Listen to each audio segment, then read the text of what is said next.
A cold, white desert at the end of the world. A land where temperatures can drop below minus 80 degrees Celsius and where the sun doesn't set or rise for half the year. Antarctica, the most extreme place on Earth. But is it just an icy wasteland? Or is there more to it? Today, I'm taking you on a journey to the very bottom of the globe to uncover the secrets of this frozen continent.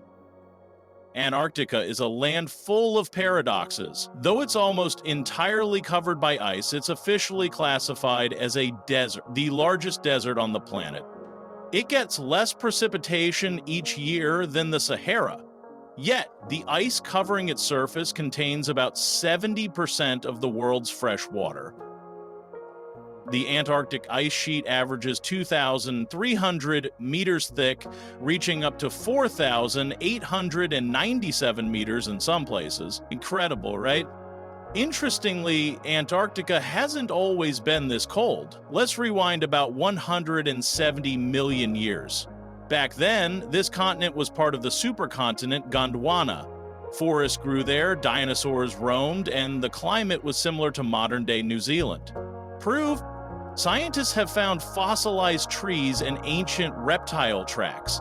It sounds like science fiction, but it's true.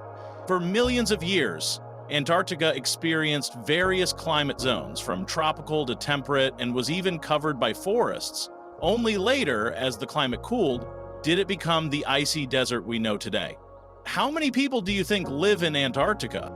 Currently, Antarctica has no permanent residents. In summer, when conditions are mildest, about 5,000 people stay there, mainly scientists and research station staff. In winter, that number drops to around 1,000, so it's more of a research base than a traditionally inhabited continent. Although Antarctica looks like a white wasteland, it's actually teeming with life.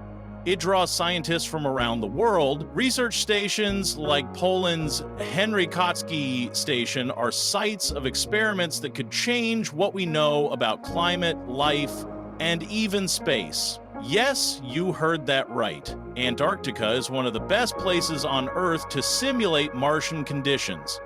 But this frozen desert holds not just the planet's past, but its future too. Antarctic ice acts like a giant safe, locking away the history of our climate. By drilling deep into glaciers, scientists can read records of the atmosphere going back hundreds of thousands of years.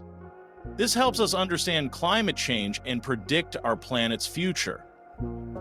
And speaking of the future, climate change is one of the biggest threats facing Antarctica. Melting glaciers could raise sea levels by several meters, flooding many coastal cities. So, what happens at the end of the world could affect our everyday lives.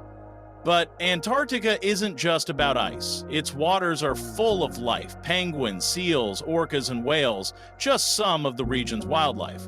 Emperor penguins, in particular, have become icons of Antarctica. They're the only penguins that breed during winter, enduring temperatures below 50 degrees Celsius and winds reaching 200 kilometers per hour.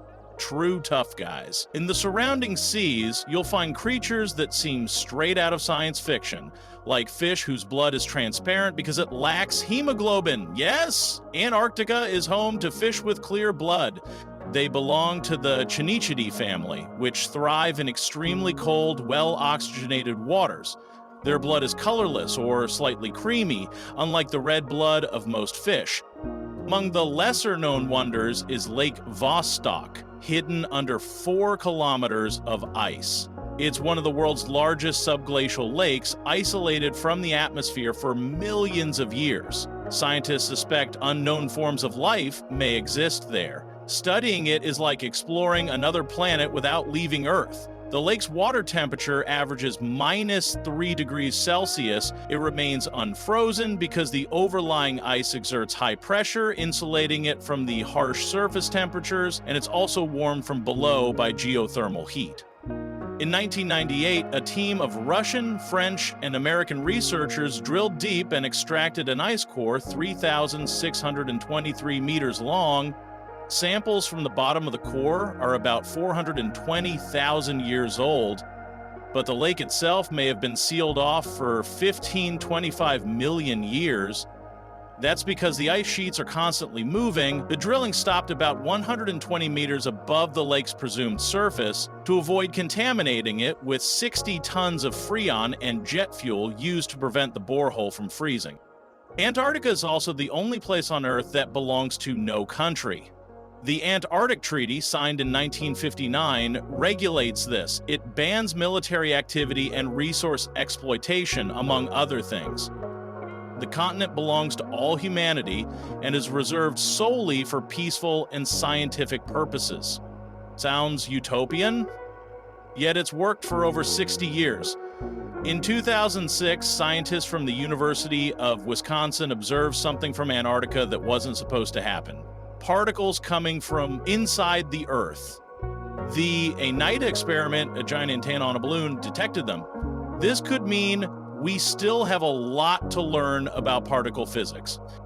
Of course, not everything is perfectly pristine. As interest in resources and tourism grows, there's a risk of Antarctica becoming commercialized. More and more cruise ships are docking along the coast, potentially impacting the delicate ecosystem. That's why the continent's future largely depends on the decisions we make today. It's also a place that inspires writers and filmmakers. H.P. Lovecraft set his chilling novel At the Mountains of Madness here. Sci-fi fans will associate the continent with John Carpenter's film The Thing. Ice, isolation, mystery, the perfect backdrop for any thriller. To sum up, Antarctica isn't just a white blob on the weather map. It's Earth's history book, a climate laboratory, a nature sanctuary, and a symbol of international cooperation. Although far removed from most people's daily lives, its fate is tightly linked to our own future. It's a living, changing world, full of scientific puzzles, stories from the past, and warnings for the future.